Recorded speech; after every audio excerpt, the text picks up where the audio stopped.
আল্লাহ কোন দুনিয়ায় আইয়ে পড়ছি। এই যে বই রইছে এরা মুখ আগে যে বরিশালে ঢেহি বানতো না চাউল বানতো, এই যে চাউল বানতে আছে বাড়া বানতে আছে, এটা মুখ বরিশালে বাসা খায় বাড়া মানে। কোন দুনিয়ায় আইলাম, এটা রাঙামাটি রাঙামাটি রাঙামাটিতে আইয়া আসলো প্রাণটা জুড়িয়ে গেল। বরিশালের একজন লোক পাইলাম, এই যে এক আন্টি আর এই এক আন্টি আর দুই আন্টি বাড়া বানতে আছে। এটা হচ্ছে যে অসাধারণ, অনেক খুশি হলাম বরিশালের মানুষ দেখে, যারা আমাদের বরিশালে ভাড়া মানে ধান। এই যে আমাদের বরিশালের মানুষ ভাড়া বানতে আছে ধান, অনেক সুন্দর। বাহ, অসাধারণ, খুব সুন্দর। তাদের জন্য দোয়া রইল, তারা যারা এই স্থাপনাটা তৈরি করছে তাদের জন্য দোয়া এবং ভালোবাসা রইল। সাগর পারে তারা কিন্তু আমাদের বরিশালের ঐতিহ্য তারা তুলে ধরছে।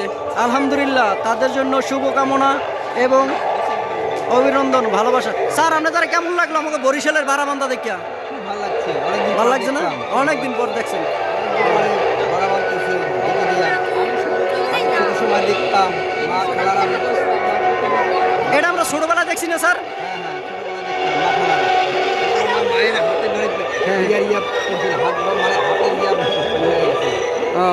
এই যে দেখেন মোড়া পড়ছে, মোড়া এই যে বাবা।